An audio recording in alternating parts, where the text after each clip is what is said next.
Bible വായന. Bible reading 8-12-2024. വിശുദ്ധ ലൂക്കായുടെ സുവിശേഷം 8-ാം അധ്യായമാണ് ഇന്ന് വായിക്കുന്നത്.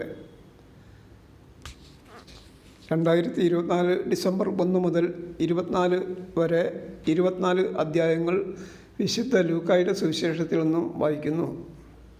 ഇന്ന് 8-12-2024. ഇന്ന് വായിക്കുന്നത് 8-ാം അധ്യായം. ലൂക്ക അധ്യായം 8. യേശുവിനെ അനുഗമിച്ച സ്ത്രീകൾ. അതിനുശേഷം യേശു പട്ടണങ്ങളിലും ഗ്രാമങ്ങളിലും ചുറ്റി സഞ്ചരിച്ച് പ്രസംഗിക്കുകയും ദൈവരാജ്യത്തിൻ്റെ സുവിശേഷം അറിയിക്കുകയും ചെയ്തു. 12 പേരും അവനോടുകൂടെ ഉണ്ടായിരുന്നു. അശുദ്ധാത്മാക്കളിൽ നിന്നും മറ്റു വ്യാധികളിൽ നിന്നും വിമുക്തരാക്കപ്പെട്ട ചില സ്ത്രീകളും 7 ദുഷ്ടാത്മാക്കൾ വിട്ടുപോയവളും മഗ്ദലേന എന്ന് വിളിക്കപ്പെടുന്നവളുമായ മറിയവും ഹെറോദസിൻ്റെ കാര്യസ്ഥനായ കൂസായുടെ ഭാര്യ യോവന്നായും സൂസന്നയും തങ്ങളുടെ സമ്പത്ത് കൊണ്ട് അവരെ ശുശ്രൂഷിച്ചിരുന്ന മറ്റു പല സ്ത്രീകളും അവരോടൊപ്പം ഉണ്ടായിരുന്നു. വിതക്കാരൻ്റെ ഉപമ. പല പട്ടണങ്ങളിലും നിന്ന് വന്നുകൂടിയ വലിയ ഒരു ജനക്കൂട്ടത്തോട് ഉപമയിലൂടെ അവൻ അരുളിച്ചെയ്തു. വിതക്കാരൻ വിതയ്ക്കാൻ പുറപ്പെട്ടു. വിതയ്ക്കുമ്പോൾ ചിലത് വഴിയരികിൽ വീണു. ആളുകൾ അത് ചവിട്ടിക്കളയുകയും പക്ഷികൾ വന്ന് തിന്നുകയും ചെയ്തു. ചിലത് പാറമേൽ വീണു. അത് മുളച്ചു വളർന്നെങ്കിലും നനവില്ലാതിരുന്നതുകൊണ്ട് ഉണങ്ങിപ്പോയി. ചിലത് മുൾച്ചെടികൾക്കിടയിൽ വീണു. മുൾച്ചെടികൾ അതിനോടൊപ്പം വളർന്ന് അതിനെ ഞെരുക്കി കളഞ്ഞു. ചിലത് നല്ല നിലത്ത് വീണു. അത് വളർന്ന് 100 മേനി ഫലം പുറപ്പെടുവിച്ചു. തുടർന്ന് അവൻ സ്വരമുയർത്തി പറഞ്ഞു, കേൾക്കാൻ ചെവിയുള്ളവൻ കേൾക്കട്ടെ. ഉപമയുടെ വിശദീകരണം. ഈ ഉപമയുടെ അർത്ഥമെന്തെന്ന് ശിഷ്യന്മാർ അവനോട് ചോദിച്ചു.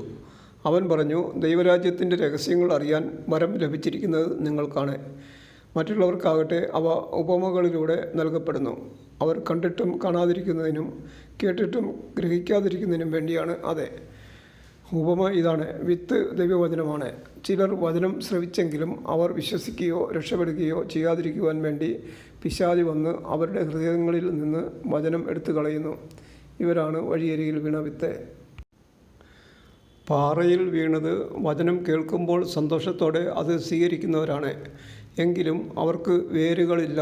അവർ കുറേ നാളത്തേക്ക് വിശ്വസിക്കുന്നു. എന്നാൽ പ്രലോഭനങ്ങളുടെ സമയത്ത് അവർ വീണുപോകുന്നു. മുള്ളുകളുടെ ഇടയിൽ വീണത് വചനം കേൾക്കുന്നെങ്കിലും ജീവിതക്ലേശങ്ങൾ, സമ്പത്ത്, സുഖഭോഗങ്ങൾ എന്നിവ വചനത്തെ ഞെരുക്കിക്കളയുന്നത് കൊണ്ട് ഫലം പുറപ്പെടുവിക്കാത്തവരാണ്. നല്ല നിലത്ത് വീണതോ വചനം കേട്ട് ഉത്കൃഷ്ടവും നിർമ്മലവുമായ ഹൃദയത്തിൽ അത് സംഗ്രഹിച്ച് ക്ഷമയോടെ ഫലം പുറപ്പെടുവിക്കുന്നവരാണ്. ദീപം മറച്ചു വയ്ക്കരുത്. ആരും വിളക്ക് കൊളുത്തി പാത്രം കൊണ്ട് മൂടുകയോ കട്ടിലിനടിയിൽ വയ്ക്കുകയോ ചെയ്യുന്നില്ല. മറിച്ച് അകത്ത് പ്രവേശിക്കുന്നവർക്ക് വെളിച്ചം കാണാൻ അത് പീഠത്തിന്മേൽ വയ്ക്കുന്നു. മറഞ്ഞിരിക്കുന്ന ഒന്നും വെളിപ്പെടാതിരിക്കുകയില്ല. അറിയപ്പെടാതെയും വെളിച്ചത്ത് വരാതെയും ഇരിക്കുന്ന രഹസ്യവുമില്ല. ആകയാൽ നിങ്ങൾ എപ്രകാരമാണ് കേൾക്കുന്നതെന്ന് സൂക്ഷിച്ചുകൊള്ളുവിൻ. എന്തെന്നാൽ ഉള്ളവന് പിന്നെയും നൽകപ്പെടും, ഇല്ലാത്തവനിൽ നിന്ന് ഉണ്ടെന്ന് അവൻ വിചാരിക്കുന്നത് കൂടെയും എടുക്കപ്പെടും. യേശുവിൻ്റെ അമ്മയും സഹോദരരും. അവൻ്റെ അമ്മയും സഹോദരരും അവനെ കാണാൻ വന്നു. എന്നാൽ ജനക്കൂട്ടം നിമിത്തം അവൻ്റെ അടുത്ത് എത്താൻ കഴിഞ്ഞില്ല.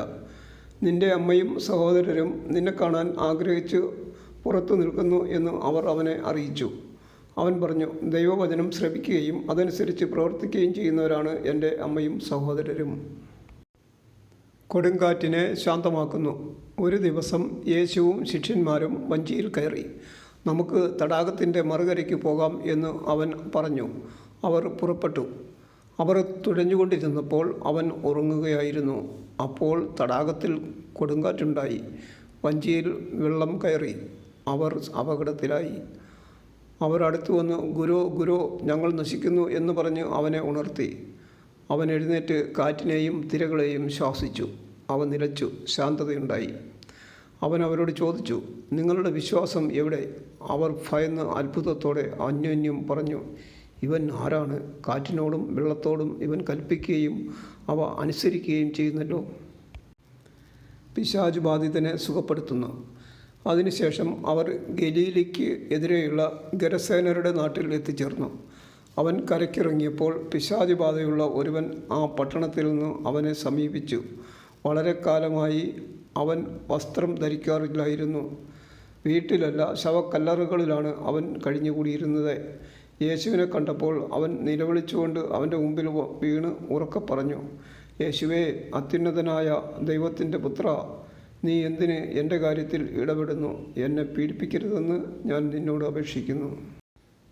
എന്തെന്നാൽ അവനിൽ നിന്ന് പുറത്തു പോകാൻ അശുദ്ധാത്മാവിനോട് യേശു കൽപ്പിച്ചു. പലപ്പോഴും അശുദ്ധാത്മാവ് അവനെ പിടികൂടിയിരുന്നു. ചങ്ങലകളും കാൽവിലങ്ങുകളും കൊണ്ട് ബന്ധിച്ചാണ് അവനെ സൂക്ഷിച്ചിരുന്നത്. എന്നാൽ അവൻ അതെല്ലാം തകർക്കുകയും വിജനസ്ഥലത്തേക്ക് പിശാച് അവനെ കൊണ്ടുപോവുകയും ചെയ്യുമായിരുന്നു. യേശു അവനോട്, നിൻ്റെ പേരെന്ത് എന്ന് ചോദിച്ചു. ലെഗിയോൺ എന്ന് അവൻ പറഞ്ഞു. എന്തെന്നാൽ അനേകം പിശാചുക്കൾ അവനിൽ പ്രവേശിച്ചിരുന്നു. പാതാളത്തിലേക്ക് പോകാൻ തങ്ങളോട് കൽപ്പിക്കരുതെന്ന് ആ പിശാചുക്കൾ അവനോട് യാചിച്ചു. വലിയ ഒരു പന്നിക്കൂട്ടം കുന്നിൻ പുറത്ത് മേയുന്നുണ്ടായിരുന്നു. ആ പന്നികളെ ആവേശിക്കാൻ തങ്ങളെ അനുവദിക്കണമെന്ന് പിശാചുക്കൾ അപേക്ഷിച്ചു. അവൻ അനുവദിച്ചു. അപ്പോൾ അവ ആ മനുഷ്യനെ വിട്ട് പന്നികളിൽ പ്രവേശിച്ചു. പന്നികൾ കിഴുക്കാം തൂക്കായ തീരത്തിലൂടെ തടാകത്തിലേക്ക് പാഞ്ഞു ചെന്ന് മുങ്ങിച്ചെത്തു. പന്നികളെ മേയിച്ചു കൊണ്ടിരുന്നവർ ഈ സംഭവം കണ്ട് ഓടിച്ചെന്ന് പട്ടണത്തിലും ഗ്രാമപ്രദേശങ്ങളിലും വിവരമറിയിച്ചു. സംഭവിച്ചതെന്തെന്ന് കാണാൻ ജനങ്ങൾ പുറപ്പെട്ടു യേശുവിൻ്റെ അടുത്ത് വന്നു. പിശാച് ബാധയിൽ നിന്ന് വിമോചിതനായ ആ മനുഷ്യൻ വസ്ത്രം ധരിച്ച് സുബോധത്തോടെ യേശുവിൻ്റെ കാൽക്കൽ ഇരിക്കുന്നത് കണ്ട് അവർക്ക് ഭയമായി. പിശാച് ബാധിതൻ എങ്ങനെ സുഖപ്പെട്ടു എന്ന് അത് കണ്ട ആളുകൾ അവരെ അറിയിച്ചു. തങ്ങളെ വിട്ടുപോകണമെന്ന് ഗെരസേനരുടെ സമീപ പ്രദേശങ്ങളിലെ ജനങ്ങളെല്ലാവരും അവനോട് അപേക്ഷിച്ചു. കാരണം അവർ വളരെയേറെ ഭയപ്പെട്ടിരുന്നു. അവൻ വഞ്ചിയിൽ കയറി മടങ്ങിപ്പോന്നു. പിശാച് ബാധ ഒഴിഞ്ഞ ആ മനുഷ്യൻ അവൻ്റെ കൂടെയായിരിക്കാൻ അനുവാദം ചോദിച്ചു. എന്നാൽ അവനെ തിരിച്ചയച്ചുകൊണ്ട് യേശു പറഞ്ഞു, നീ വീട്ടിലേക്ക് തിരിച്ചുപോയി ദൈവം നിനക്ക് ചെയ്തതെന്തെന്ന് അറിയിക്കുക. അവൻ പോയി യേശു തനിക്ക് വേണ്ടി ചെയ്ത കാര്യങ്ങൾ പട്ടണം മുഴുവൻ പ്രസിദ്ധമാക്കി.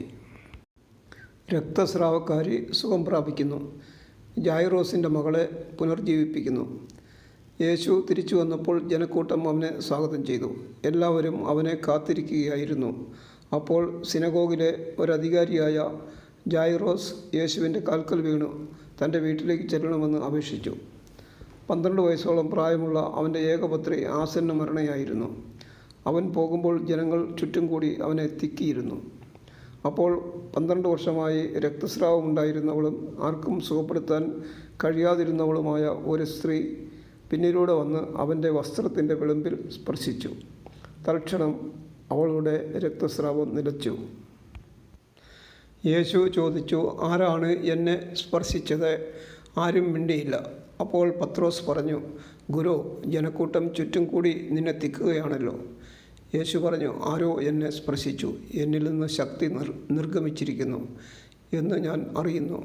മറയ്ക്കാൻ സാധിക്കില്ലെന്ന് കണ്ടപ്പോൾ അവൾ വിറയലോടെ വന്ന് അവൻ്റെ കാൽക്കൽ വീണ് താൻ അവനെ എന്തിനു സ്പർശിച്ചു എന്നും എങ്ങനെ പെട്ടെന്ന് സുഖമാക്കപ്പെട്ടു എന്നും എല്ലാ ജനങ്ങളുടെയും മുമ്പാകെ പ്രസ്താവിച്ചു.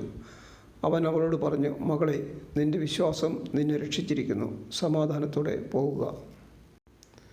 അവൻ സംസാരിച്ചു കൊണ്ടിരുന്നപ്പോൾ സിനഗോഗ് അധികാരിയുടെ വീട്ടിൽ നിന്ന് ഒരാൾ വന്ന് പറഞ്ഞു, നിൻ്റെ മകൾ മരിച്ചുപോയി. ഗുരുവിനെ ഇനിയും ബുദ്ധിമുട്ടിക്കേണ്ട. യേശു ഇത് കേട്ട് പറഞ്ഞു, ഭയപ്പെടേണ്ട, വിശ്വസിക്കുക മാത്രം ചെയ്യുക, അവൾ സുഖം പ്രാപിക്കും. അവൻ വീട്ടിലെത്തിയപ്പോൾ തന്നോടുകൂടി അകത്ത് പ്രവേശിക്കാൻ പത്രോസിനെയും യോഹന്നാനെയും യാക്കോബിനെയും പെൺകുട്ടിയുടെ പിതാവിനെയും മാതാവിനെയും അല്ലാതെ മറ്റാരെയും അനുവദിച്ചില്ല. എല്ലാവരും കരയുകയും അവളെക്കുറിച്ച് വിലപിക്കുകയും ചെയ്തുകൊണ്ടിരുന്നു. അവൻ പറഞ്ഞു, കരയേണ്ട, അവൾ മരിച്ചിട്ടില്ല, ഉറങ്ങുകയാണ്. എന്നാൽ അവൾ മരിച്ചു കഴിഞ്ഞു എന്നറിഞ്ഞിരുന്നത് കൊണ്ട് അവർ അവനെ പരിഹസിച്ചു. അവൻ അവളുടെ കൈക്ക് പിടിച്ച് അവളെ വിളിച്ചുകൊണ്ട് പറഞ്ഞു, ബാലികേ, എഴുന്നേൽക്കുക. അപ്പോൾ അവളുടെ ജീവൻ തിരിച്ചു വന്നു. ഉടനെ അവൾ എഴുന്നേറ്റിരുന്നു. അവൾക്ക് ആഹാരം കൊടുക്കാൻ അവൻ നിർദ്ദേശിച്ചു. വിശുദ്ധ ലൂക്കായുടെ സുവിശേഷം 8-ാം അധ്യായം പൂർണ്ണമായി. നാളെ 9-ാം അധ്യായം വായിക്കാൻ കൃപ തരണമേ എന്ന് പ്രാർത്ഥിക്കുന്നു. Thank you.